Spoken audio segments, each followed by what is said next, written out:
kalau dia tentu dari birokrasi pemerintahan, sebagaimana paradigma good governance ada 3 unsur dalam pengelolaan atau dalam tata kelola pemerintahan kita yang tidak boleh kita pisahkan sinerginya, yaitu pemerintah, dunia usaha, dan civil society.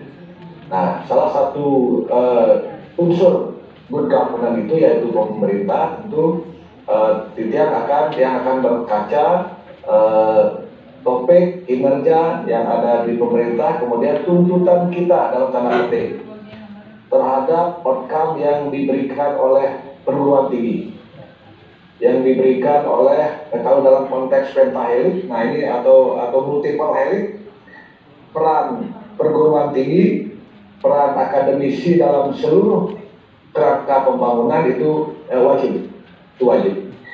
Jadi betapa tergantungnya pemerintah kepada perguruan tinggi, baik secara kelembagaan maupun secara individu, baik tenaga pengajarnya maupun lulusannya nanti. Nah, jadi dia mungkin cerita saja nih Pak Made ya, Bu Selvi, mudah-mudahan melengkapi apa yang disampaikan oleh Bu Dina dan Pak Nyoman tadi, supaya kurikulum spesifik nanti memang betul-betul berbasis outcome.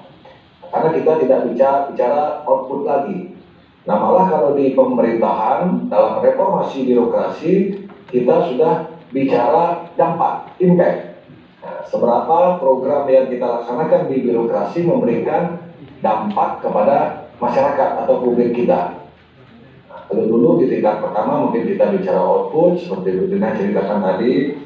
Yang kedua kita bicara outcome. Nah, ini sekarang sudah bicara dampak yang lebih luas. Nah, oleh karena itu betapa kompleksnya tugas birokrasi ketika kita dudukkan birokrasi ini sebagai sebuah organisasi publik.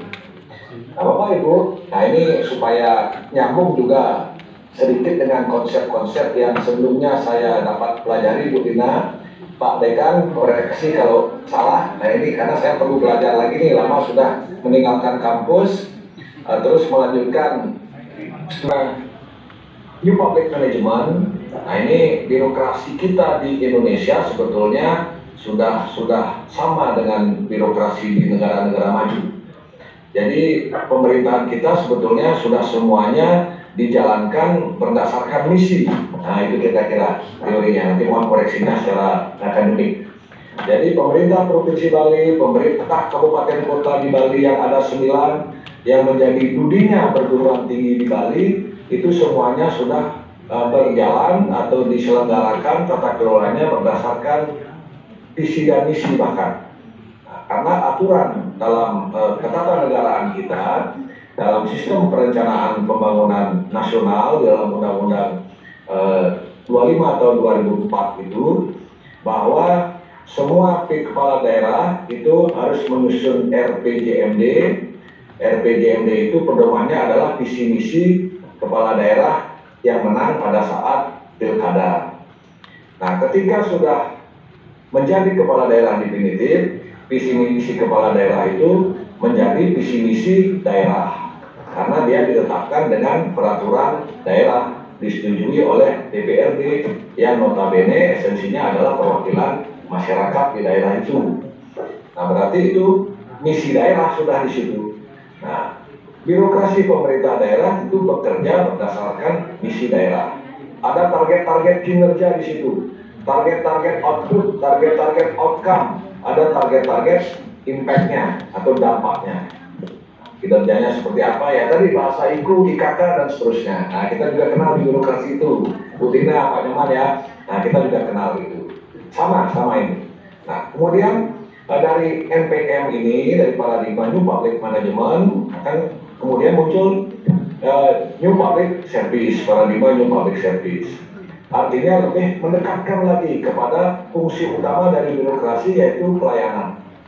Bagaimana pelayanan publik yang kita berikan betul-betul prima, betul-betul dalam tanda petik memuaskan publik kita, dalam tanda petik normatifnya, tetapi juga di dalam kita punya sebuah birokrasi, sebuah organisasi yang terkelola dengan profesional. Ya, kembali ke prinsip-prinsip good governance.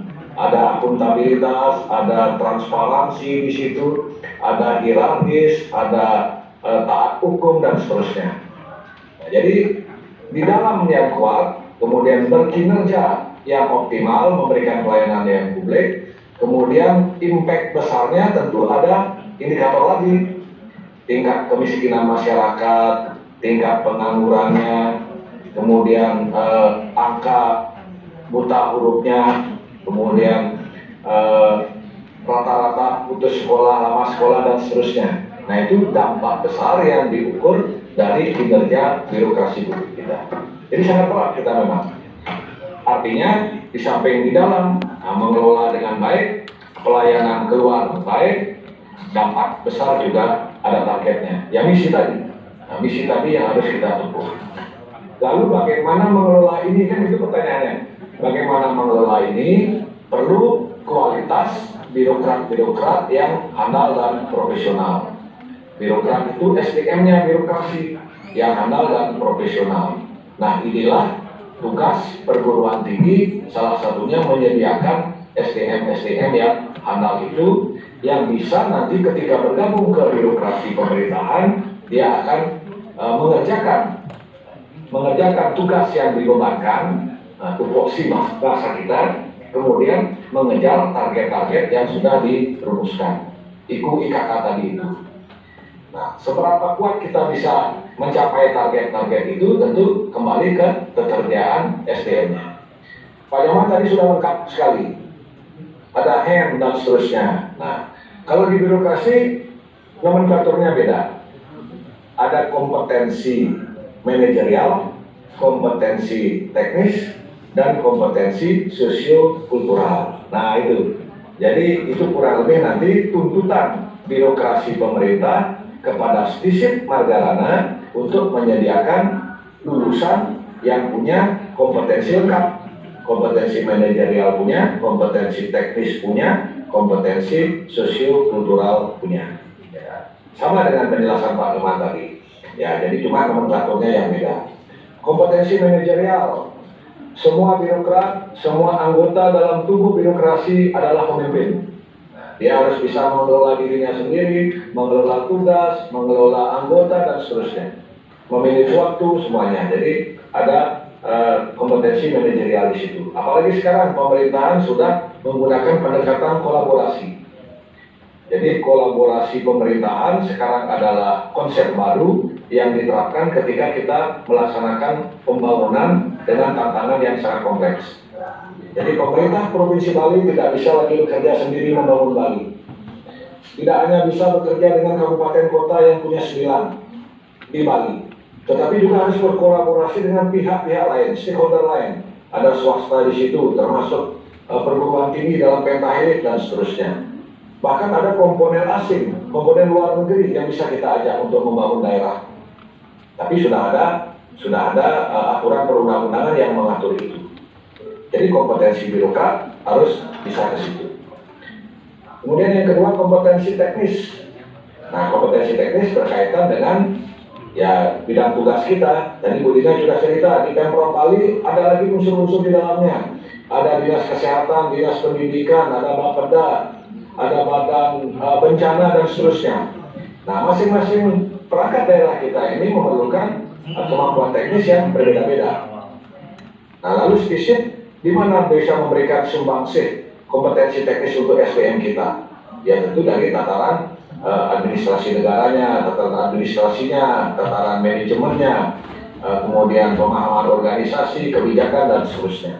Yang kira ini sudah inline dengan substansi atau esensi kurikulum dasar daripada kampus kita.